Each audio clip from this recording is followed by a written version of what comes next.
Police तक्रार घेत नाहीत, मग थेट कोर्टात जा. पण कोर्टात जाण्यापूर्वी या गोष्टींची पूर्तता मात्र अवश्य करा. समजा तुमच्यासोबत एखादा गुन्हा घडला, एखादी फसवणूक झाली किंवा तुम्हाला मारहाण झाली.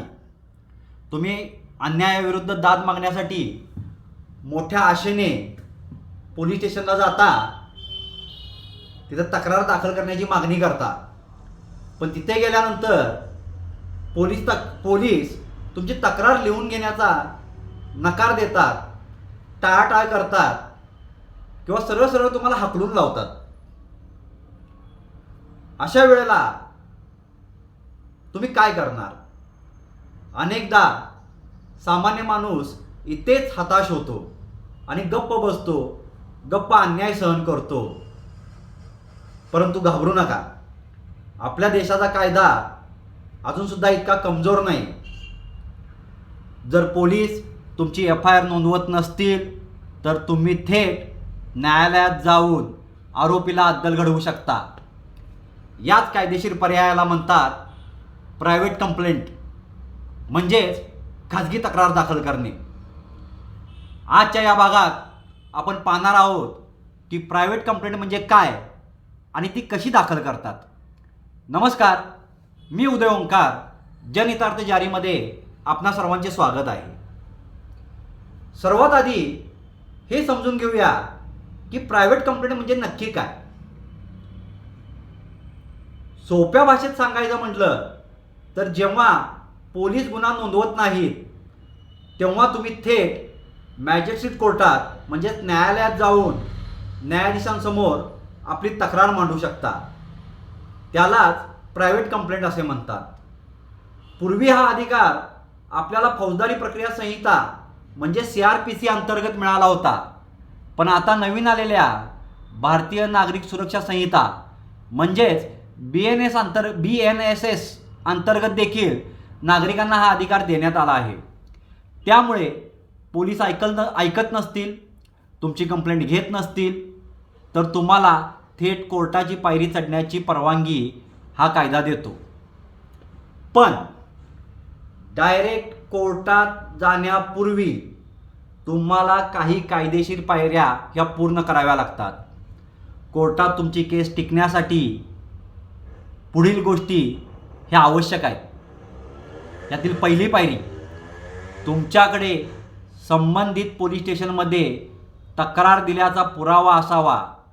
म्हणजे तुम्ही दिलेला अर्ज आणि त्यावर पोलीस स्टेशनचा मिळालेला शिक्का किंवा रिसिव्ड कॉपी हे फार महत्त्वाचे आहे.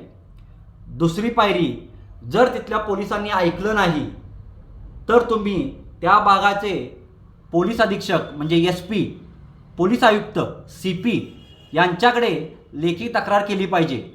तुम्ही तक्रार स्पीड पोस्टाने देखील पाठवू शकता आणि त्याची पावती तुम्ही ती सांभाळून ठेवा. ज्यावेळी एवढं करून सुद्धा ज्यावेळी FIR दाखल होत नाही त्यावेळी तुम्ही कोर्टात जाता व न्यायाधीशांना हे तुम्हाला दाखवावं लागतं की साहेब, याआधी मी पोलीस स्टेशनला गेलेलो होतो, वरिष्ठांच्याकडे गेलेलो होतो, पण त्यांनी माझी तक्रार घेतली नाही. ज्यावेळी तुम्ही एखाद्या चांगल्या वकिलामार्फत सर्व पुराव्यासहित कोर्टात तक्रार अर्ज दाखल करता, यानंतर माननीय न्यायाधीश तुमचे आणि साक्षीदारांचे जबाब नोंदवून घेतात. सर्व पुरावे पाहिल्यानंतर कोर्टाकडे प्रामुख्याने 2 मोठे अधिकार असतात. कलम 175(3) BNSS म्हणजेच पूर्वीच्या CRPC 156(3) अंतर्गत जर गुन्ह्याचे स्वरूप गंभीर असेल तर कोर्ट संबंधित पोलीस स्टेशनला तत्काळ FIR नोंदवून तपास करण्याचे आदेश देते. कोर्टाचा आदेश आल्यानंतर पोलिसांना FIR ही नोंदवावीच लागते. दुसरा अधिकार कोर्टाचा असा असतो की कोर्ट थेट समन्स जारी करते. जर पोलिसांच्या तपासाची गरज नसेल आणि तुमच्याकडे भक्कम पुरावे असतील तर कोर्ट पोलिसांना न सांगता थेट आरोपीला न्यायालयात हजर राहण्यासाठी समन्स म्हणजेच नोटीस पाठवू शकतो. म्हणजेच तुमची केस थेट कोर्टात सुरू होते. लक्षात ठेवा, कायदा हा प्रत्येकासाठी समान आहे. पोलीस स्टेशन हे न्यायाचा पहिला दरवाजा नक्कीच आहे, पण तो बंद झाला तरी न्यायालयाचा मुख्य दरवाजा तुमच्यासाठी नेहमी उघडा असतो. फक्त गरज आहे ती आपण आपल्या हक्काची व अधिकाराची जाणीव ठेवण्याची. तुम्हाला ही कायदेशीर माहिती कशी वाटली हे मला कमेंट करून नक्कीच सांगा. हा व्हिडिओ जास्तीत जास्त शेअर करा, जेणेकरून कोणत्याही गरजू व्यक्तीला या माहितीचा फायदा होईल.